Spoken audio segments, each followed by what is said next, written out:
সাদিত তো এখানে বসে থাকতো, আজকে এখানে আমার সাদিত বসে থাকতো। আমার সাদিত এখানে নাই। আমার সাদিতের একটা গেঞ্জি নিয়ে আমি রাত্রে ঘুমাই, এখন পর্যন্ত আমি সাদিতের গেঞ্জি নিয়ে ঘুমাই। আমার সাদিতের আমি বলতে পারি না এক সেকেন্ডের জন্য। আমি শহীদ সাদিতের মা। আমার ছেলে জগন্নাথ বিশ্ববিদ্যালয়ে লেখাপড়া করতো, এমবিএ স্টুডেন্ট ছিল।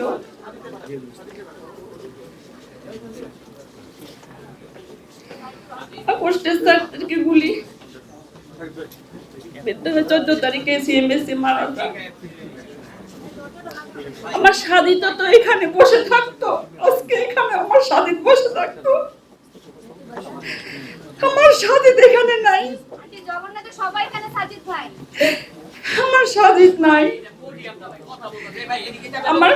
আমার সাদিতের আব্বা মারা গেছে আগস্টের 24 সালে, আগস্টের 24 তারিখে 25 সালে। আমার সাদিত নাই, ওর আব্বু নাই। আমি আর আমার মেয়ে আছি, দুনিয়াতে বেঁচে আছি, এটা ঠিক, কিন্তু এটাকে বেঁচে থাকা বলে হয় না। আমার একমাত্র ছেলে ছিল সাজিদ। আমি বেঁচে আছি, দোয়া করেন আপনারা সবাই।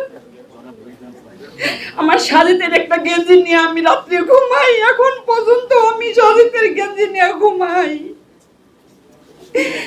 আমার সাজিদের আমি বলতে পারি না এক সেকেন্ডের জন্য। আমার অনেক কষ্ট, মা হারা, সন্তান হারা মা। দুনিয়াতে বেঁচে আছি, এটা জিন্দা লাশের মতো বেঁচে আছি আমি। আমার ছেলের জন্য দোয়া করবেন, আল্লাহ তাকে জান্নাত দান করে, জান্নাতুল ফেরদৌস দান করে, শহীদ হিসাবে যেন আল্লাহ তাকে গ্রহণ করে নেয়। আল্লাহ, আমার সাহিদের বাবা মারা গেছে যে আগস্টের 24 তারিখে 1 বছর হবে। সাহিদের আব্বুর জন্য দোয়া করবেন, আল্লাহ তাকে যেন বাপ বেটাকে একসাথে জান্নাতুল ফেরদৌস দান করে।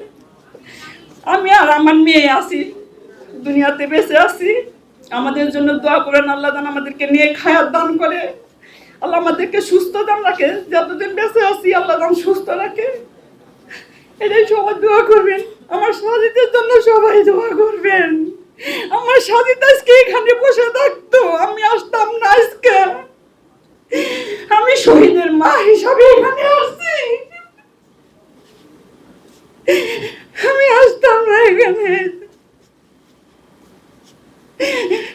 আমার সাজিদের জন্য দোয়া করবেন, আমাদের জন্য দোয়া করবেন, আমার মেয়েকে আমাদের জন্য দোয়া করবেন। আল্লাহ যেন আমাদেরকে নিয়ে খায়াত ব্যবস্থায় রাখে। আর কিছু বলবো না আমি। আসসালামু আলাইকুম।